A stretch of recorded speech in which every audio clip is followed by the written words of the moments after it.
station. Always trust your gut. Hello, my name is Chrissy Champagne. You are listening to Residue, a true crime podcast dedicated to keeping you paranoid. Residue is not just another true crime podcast, but a necessary tool for those who want to understand the dangers lurking in the real world. Residue is created, hosted, edited, researched, and produced by me, Chrissy Champagne. If you would love to help out the show, the best thing to do would be hit that follow button and also leave a 5-star review. If you do leave a 5-star review, I will be mailing out cute little stickers and thank you notes because I do appreciate you all so very much. Just shoot me a DM and a follow on Instagram at Residue Podcast, Facebook Residue a True Crime Podcast, and on TikTok you can find 2 accounts. We have Residue Podcast for all the true crime lovers and Unlocking Your Memory Champagne Chrissy. That is just a little something for all of your Gen X, 80s, 90s nostalgia needs because let's be honest, you guys, I cannot handle true crime all the time. Thank you for joining me for episode 75 of Residue. Today we're going to dive back in to our Tragedy on Set series. And this week we're going to talk about the movie, The Exorcist. Okay, it's the year 2025. We all know that back in the day, it was easier for directors like Alfred Hitchcock to promote Psycho by saying that people were passing out in the theaters and people were throwing up and people had to run out of the theater. They say that about almost every single horror movie that is advertised now. And I don't know, it still reels me in. I still think that when I go there, I'm going to be scared to death, and I never am. But let's talk about how Hollywood used to approach controversy as free publicity. Well, not used to, they still do. But anyway, studios know that outrage equals attention. So if people are arguing about a film before it even comes out, it is already winning. The more people talk, whether about the shock or fear or disapproval, the more curious other people are going to become. And here are some examples. The Passion of the Christ in 2004, there was a lot of controversy over violence, anti-Semitism, and religious messaging made it a global headline, which in turn made it a box office hit. The Joker in 2019, the media warned about potential violence inside of the theater or copycat crimes that were widely circulated, and that film made over $1 billion. And then we have The Exorcist from 1973. Studio PR leaned hard into rumors that The Exorcist was cursed, that the set, the cast, the crew were cursed. There were reports of fainting, vomiting, and just moral outrage during the marketing of this movie. Studios love to market their films like, this film will mess you up. Or a lot of times when you're watching a trailer for a movie, you'll see banned in multiple countries. People couldn't make it to the end. Doctors were on hand at screenings. You will sleep with the lights on. I mean, the biggest one is always based on a true story, and that's so often used loosely.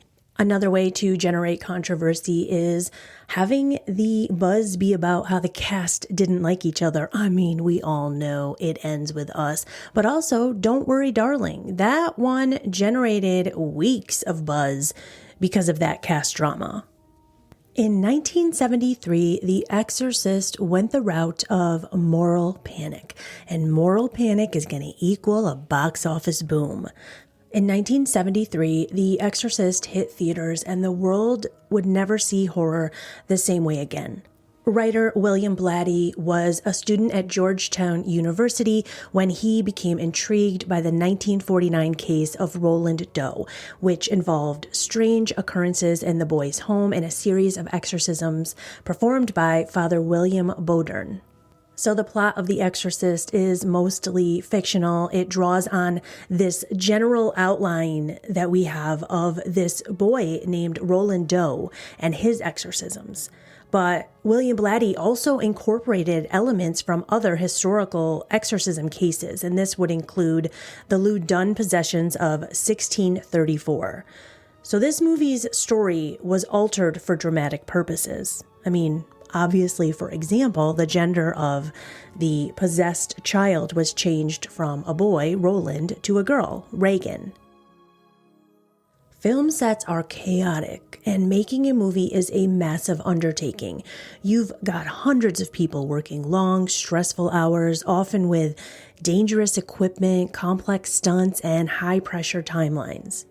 Mix that with extreme conditions, unpredictable accidents, and the occasional ego trip, and bad things will happen.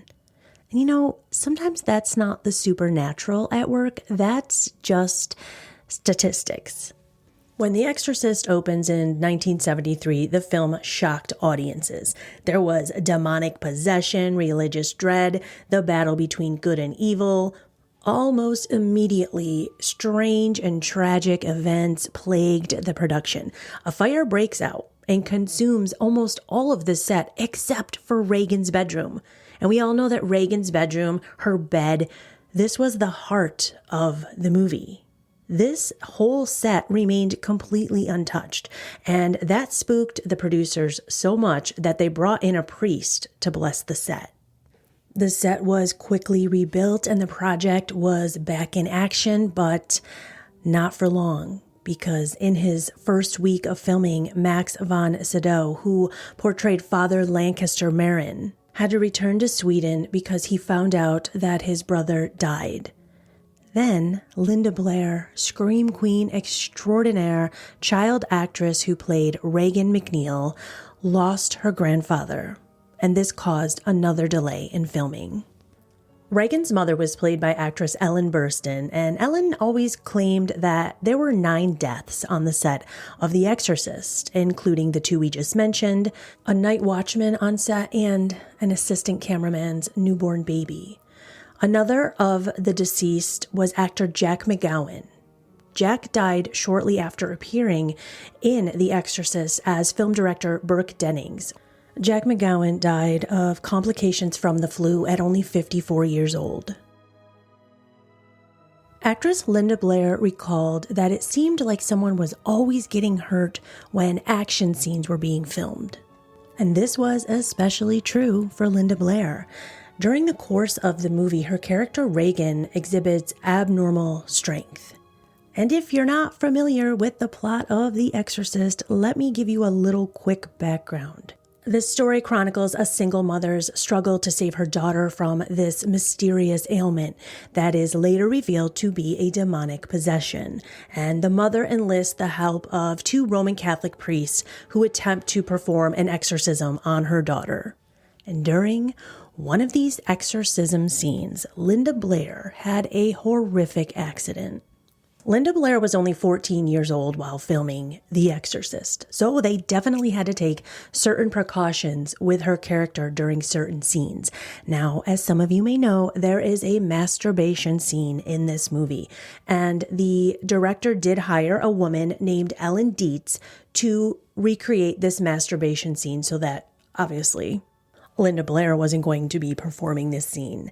They also ended up keeping Eileen Dietz on for other scenes, which included the famous vomiting scene and the levitating scene. And now there's a show called Cursed Films. And in this show, they interview Eileen Dietz. And I just have to quote her on this part, just to sidetrack quickly. She said she was only hired for the masturbation scene, and then it felt like the film went on and on and on forever, and she got to the point where she said, "Who do I have to fuck to stop making this movie?" Just thought that was funny. But I say all of this to you because they hired her to keep Linda Blair safe, but they didn't hire a stunt double to do any of the action scenes, and this is where Linda Blair experiences this horrible incident with her costume. Linda had to wear this harness that would allow her to appear as though she was flipping back and forth on the bed, like up and down from a sitting position. And during filming, her harness snapped loose in the middle of this violent exorcism scene. And in this moment, she fractured her spine. This is real pain-filled footage that was used in the final cut. The director, William Friedkin, he was notorious for his cruel methods. He once fired a gun behind an actor to get a genuine expression of fear. He also ordered a prop master to yank Ellen Burstyn's harness so hard that this left her injured for life. And that footage also stayed in the movie. And not only getting physically hurt on set, but Linda Blair, she was only a teenager and she becomes the target of mass fear. The public projected evil onto her, this 14-year-old girl. She needed bodyguards. Rumors spread that she was cursed herself and that fame became a prison for Linda Blair. And eventually, as we know, she walked away from Hollywood altogether and turned her attention to rescuing animals. And she doesn't really want to talk that much about what she endured on that set. Okay, you guys, here we go. Do not worry, I still have some true crime in this episode. So things escalate in 1977 when Paul Bateson, a radiologist who had a brief appearance in The Exorcist, was arrested for the brutal murder of film critic Addison Verrill. Paul Bateson's real-life crime deepened the film's dark legacy, especially when William Friedkin used him as inspiration for his later film, Cruising. There is a scene in the film where they perform a surgery on Reagan, and William Friedkin used real surgeons and radiologists to film this scene, but he also wanted everyone who was in the room during that day to be in the film. And there was a man named Paul Bateson who ended up being in the film. Paul was a chief of neuroradiology technologist, and it was said that he was a quiet, nice, very kind man to all of his patients. On September 12th, 1977, the body of Addison Verrill, a film industry journalist with Variety magazine, was found in his West Village apartment. Immediate foul play is suspected, and a fellow journalist from the Village Voice named Arthur Bell reports that it looks like a crime of passion. It looks like the victim knew whoever his killer was. And so, after he lets this story loose in the news, Arthur Bell receives a phone call. And this phone call is from an anonymous person who says, "I killed Addison Verrill."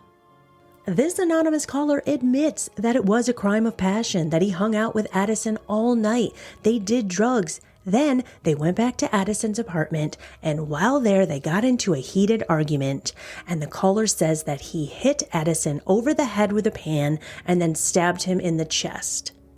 He also said that he cannot tell the police because if he gets caught, he would never be able to practice medicine again. The phone call is obviously traced, quick as fuck, back to Paul Bateson. Police get to his apartment, they arrest him, he confesses, and he says to them, "I know why you're here." In 1979, Paul Bateson was convicted of the murder of Addison Verrill, and he was sentenced to a minimum of 20 years in prison. But in 2003, he was released. Paul Bateson was implicated in a series of unsolved slayings of gay men in Manhattan. Now, these slayings were known as the Bag Murders. The Bag Murders were a series of murders of 6 men from 1975 to 1977 in New York City. This nickname originated from the fact that each victim had been dismembered and their remains were stuffed in a garbage bag and thrown into the Hudson River. The victims, as well as the killer, have never been identified. Jail cell informants said that Paul Bateson was bragging about these murders, saying that he's a serial killer, and they never caught him, but he was never implicated in any of these murders. But as I said earlier, this whole experience that William Friedkin had with Paul Bateson inspired him to make the 1980 crime thriller film Cruising. And Cruising is about a serial killer targeting gay men. Okay, so far, do you think this film set was cursed? So far, we have a serial killer. We have many deaths, many injuries, a fire. We have a teenage actress being hounded by the public. You know what else we have to add in? Religion. Okay, so Pope Paul VI, he issues this proclamation not about The Exorcist, but it was more about the broader understanding of evil. On November 15th, 1972, his remarks delivered during a general audience emphasized that evil is not merely a lack of something, but a living spiritual force, an effective agent. He stated that it is contrary to the teaching of the Bible and the Church to deny the existence of such a reality. This statement was made in 1972, and The Exorcist was released and being marketed in 1973 with the famous tagline, "Somewhere between science and superstition, there is another world, the world of darkness." And what do you do when your studio, Warner Brothers, doesn't believe in the movie? How do you get them to believe in your movie? Of course, a PR person was told to create a fear to bring in an audience. William Friedkin's 1973 The Exorcist practically invented scandals for marketing strategy. The Exorcist played up on everything that was happening around them. They played up on religious groups considering them to be offensive. They played up on the themes of drama happening on the set. They played up on the fact that a 14-year-old girl was possessed by a demon. I mean, their marketing plan was literally just cause chaos. And they had the idea to say, oh no, people are fainting. People are suffering from heart attacks in the movie theaters. People can't sit in their seats. They run out. This movie was banned in several countries. 52 years later, and the line between marketing myth and a real curse remains blurred. Was it just bad luck? Was it a string of coincidences? Or did The Exorcist truly awaken something that was never meant to be shown on screen? Whatever you believe, no matter what the truth may be, one thing is for certain. The Exorcist is not just a scary movie. It is a masterstroke of marketing genius.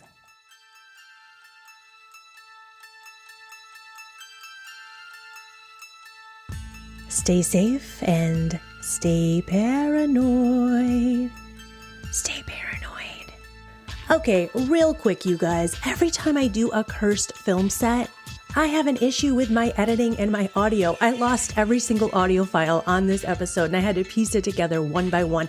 So maybe these movies are cursed because the same thing happened on Poltergeist and Twilight Zone. Pretty please stick around and listen to this week's podcast recommendation. I adore this podcast, and I know you will too. Are you into all things weird? Do you ever go to a party and all you can talk about is true crime? Or bugs? Or ghosts? Or that weird science fact that you just can't get enough of? Well, I'm Harmony. And I'm Haley. And we're the hosts of your new favorite podcast, Make It Weird. The comedy podcast that's bringing you the most bizarre stories from all around the world. Every other week, Harmony and I will each share a new story about something that we find particularly weird. Like the story of the 1920s female watch painters who were being poisoned by radium. Or the story of Carl Tanzler, the man who kept a woman's corpse in his house for 7 years. And in between those weeks, Haley and I will share some especially weird current events in our mini episodes. Like that time someone stole 34,000 avocados. Or that time a dog's microchip helped solve the mystery of its owner's murder. New episodes are live every Wednesday, and you can listen to us on all podcast platforms. Or watch our video on Spotify and YouTube. Thanks for listening, and we hope you'll join us on the next episode of Make It Weird. Bye!